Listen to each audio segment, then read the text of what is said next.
Check this out. Hello ladies and gentlemen, we're on YouTube and this is Bad Tactics. Now today we're looking at the IFVs. In particular, the one I'm using today is the BTR-90, which is actually underused because it's only located on 3 maps: Sharkey Peninsula, Gulf of Oman, and Wake Island.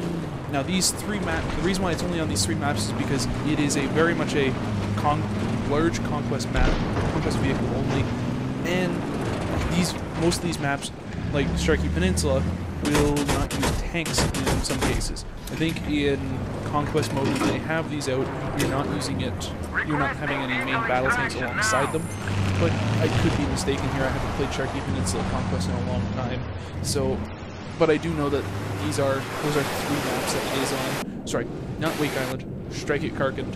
My apologies on that. Now, stats on this beast. BTR-90 has a top speed of around 60 kilometers an hour, which is pretty standard on most of them. It has a 30mm main cannon, which I'm using here with high explosive and armor-piercing rounds, and I'll explain why in a little bit. It has enough seating for 4 additional passengers, I believe. And I'm not looking at the video here, so I can't really kind of review to it. But sorry, 5 additional passengers, 1 secondary gunner, and 4 additional passengers, seat 6. And yeah, so this vehicle is very much, all the vehicle's weaponry and everything is the exact same. The only difference on any of these, on any of the 3, which is the BMP-2 and the LAV-25, is their top speed. Now, yeah, the BMP-2 also has a 30mm cannon, has a top speed of 60 kilometers an hour, it seats 6 people total with a driver. The LAV-25 has a 25mm chain gun, which in this case doesn't really make a big difference in damage. It's not going to change anything. However, its top speed is 70k an hour, which is fast. It does make it faster than the BTR and the BMP-2. So in close quarters fighting, obviously 6 1 half dozen another, whichever one you have is good. But when you're in long range fighting and you're able to outmaneuver them just based on speed alone, the LAV-25 is a more deadly IFV to use. So you're going to run into issues with the fact that you're not going to have, on the BTR-90, is that you're just not going to have that maneuverability against an LAV-25, which you're going to see me come against in Gulf of Oman quite a number of times. However, I do get around it, I do kill them, I do die a few times here, I do apologize for that. I would have had a better gameplay, but I just didn't get it. And, you know, overall, it's just one of those clean killing vehicles. Now, I do have to say one thing, and this is where this whole high explosive armor-piercing round comes. High explosive rounds are great against infantry, and they're not too bad against vehicles. However, obviously in an IFV, you're not going to be able to take out air vehicles with 1 round from your armor-piercing or from your high explosive beast because it doesn't do that much damage. However, against tanks, running your armor-piercing rounds and your high explosives, hitting the tank first with the high explosive eliminates all of their reactive armor and takes them down, and then hitting them with the armor-piercing rounds next absolutely destroys all of their damage, and if you hit all 12 of those shots, you disable that vehicle. And all 12 of those shots will hit before they can get off 2 rounds. Now, I'm running here, like I said before, armor-piercing and high explosive rounds, as well as IR smoke and an additional reactive armor. So you got those little bits added to you, and you're kind of a pretty solid and fortified vehicle. The other thing is against infantry. Traditionally, if you go up to a tank and you slap 3 things of C4 on it, you're going to destroy it. But on an IFV, if you slap 3 pieces of C4 on it and they have reactive armor, you might disable them. You're going to probably take them down to 50% health, and they're going to sit there, and they're going to be okay. And 50% is that threshold on the vehicles. At 50%, they are teetering. It could go either way. It could drop. It could go up. So traditionally, you slap on at least 4, if not all 6, and you're going to have to against IFVs. They're just that much. They have that kind of powering because they are going against infantry as a standard. You're not going to have the main battle tanks going up against infantry in traditional fighting, especially in urban combat like this is, where you're going in and out of streets and you don't want to have that C4 troll just sitting there waiting. Now, obviously, one of the things that I want to get into on this is just keep yourself moving. When you're running around on this IFV, make sure that you have a clear exit if somebody starts to all of a sudden hit you with RPGs or something, and you can just go. That's the one problem that people get into, and a lot of drivers make mistakes on, is they don't position themselves when they're aiming at something in a way where if they just hold the right trigger, or they just hold the down forwards. That's where they're going to go in a straight line right out of the battle and into a safe position. That's where you want yourself to be every single time. You don't want to put yourself in a place where you're going to have to maneuver blind, and because you're going to die 6 times out of 10. Especially if you're going up against a vehicle, in which case it gets raised up to about 9 times out of 10. You're going to die because they're going to get the jump on you. Then you're going to be scrambling, and if you're not in an ability to just haul ass out of there, you could be screwed pretty quickly. Now, obviously, these vehicles are hard to get hold of because most people will jump into them pretty quick.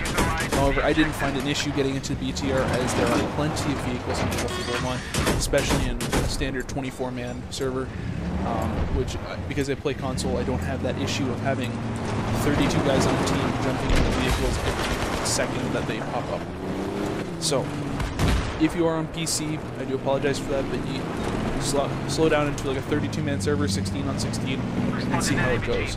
Obviously, some of the other things you can be running here that a lot of people like to do is running proc scan or even thermal optics. I don't recommend them, however you can use them for whatever you wish. But again, I like reactive and IR smoke, and then running armor piercing shells, and that just eats through opponents. As well as you notice, even the armor piercing round, one armor piercing round to an enemy will drop them. One shot, they're dead, no issues. Just with the high explosive, you have that splash damage in case they run behind you. You can keep spamming right into that corner and just drop them. Now, I'm going to jump in onto the BMP-2 because of the 3 vehicles, I think it's the worst. And I'm going to explain here. Because it's a tracked vehicle, for some reason, the Russian tracked vehicles tend to like to drift. And I find the BMP-2 and the T-90 are the exact same when it comes to that. When it comes to maneuvering on a downhill slope, the tracked vehicles always start to turn. And on a vehicle, and against vehicles like the LAV-25 and the BTR-90, you're going to lose. And you're going to lose quickly because you're not going to be able to maneuver when you're sliding like that. And you're just going to be falling victim to them just having the same kind of firepower, but just had superior accuracy and grip and maneuverability on slopes and hills. Now, the only nice thing about it is low to the ground. It is a smaller vehicle, so if you are in a BMP-2, make sure that you're in a position where you can actually have that gun turret just sitting a little bit above the ground. Because of the way it's positioned, you don't have to worry about getting hit too many times because it is a low-profile vehicle as compared to, the LAV-25, which sits up very high compared. Now, obviously, all the unlocks for all these vehicles are the same, so there's no issues there with unlocks on one versus the other. But if you do get a chance to jump into the BT2 and just kind of play around with it, see if you do like it better. Because some people do like the track vehicles because they do have that little bit of oomph going uphill over the LAV-25 and the BTR-90. Now, I'm going to go to my favorite one now, which is the LAV-25. The LAV-25 is my favorite of all. I've got over 250 kills with it at this moment in time. I've logged probably about 3 or 4 hours into it, which isn't a lot. Excuse me. Which isn't a lot compared to a lot of drivers there, but it is something that I've found, it is the vehicle I found to be the most responsive, the best, and the most survivable. And, like, for me, obviously there's a number of maps that have them, such as Mission Canals, Tron Highway, Grand Bazaar, Gulf of Oman when you're on the American side, and a few others that aren't listed here. But you're going to find yourself running into the same thing. I run IR smoke, armor piercing shells, and reactive armor. That's what I run on all my IFVs. That's what you have to. And a lot of people say, well, you don't have to, because people like to run guided shell, or they like to run the tow missile. Okay, if you want to run the tow missile, that's fine, but at the same time, you got to think about this. With somebody maneuvering back and forth, hitting you with 5, 6, 7 shots, and then disabling you, are you going to be able to get that tow missile off reliably and take out most of their army? And if you're coming up against somebody with reactive, you don't want to hit them the first shot with that tow missile, because then you've just wasted it on their reactive, and they're still at 100%, and now they're just going to keep pounding the hell out of you. And the last thing, and this is huge, switching between the high explosive and then to armor piercing means that when you're finished off your armor piercing and you switch back to high explosive, it's ready to go. And that's probably the nicest thing about switching back and forth to these. You can keep pounding away almost continuously and not have to worry about the reload times, because once you switch to the other one and you're firing, it's about a 3-second reload, and by the time you switch back over, it's ready to go. So on these vehicles, you're really able to hammer away, and with a good secondary gunner, you don't have to worry about people coming up on your ass with C4 or with mines or anything. So just really be careful. Now, one of the things you guys have seen through this is me taking out a chopper, me taking out people with the vehicle itself. Now the chopper I took out here, which is that Huey. Obviously I didn't destroy it, I just took out the gunner, which is, or the pilot, which is something that does happen when they sit too low. You can shoot them out with an armor piercing round if you hit the gun, or you hit anybody in it. And that's one nice thing about it, because if you want to steal vehicles and you get somebody who's flying really low, you might be able to shoot out the gunner with the rounds, with the vehicle here, and not have to worry about getting killed by, vehicles. Like I said before, though, this is susceptible to air vehicles quite easily because it doesn't have that firepower to take them out in one shot unless you're running a tow or a guided missile. So be very careful when running with these. Obviously, in Gulf of Oman, if you've got a good team running jets and choppers, you are all set on the ground, because there's basically nothing that can take you on. Not even the tanks can take you on. Anyways, so I think that's my time here.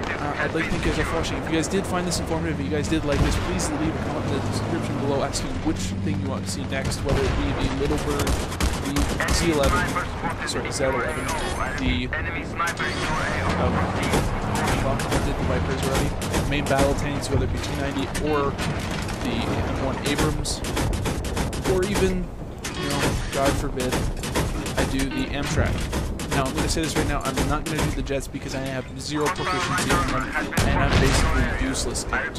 However, if you are good in jet and you wish to supply me the gameplay, please feel free to drop me a private message, and I will get back to you on that. So, I'd like to thank everybody again for watching. My name is SilentSnitchD, I'm an idiot on YouTube, and as always, please like, favorite, and subscribe for more. Peace, guys.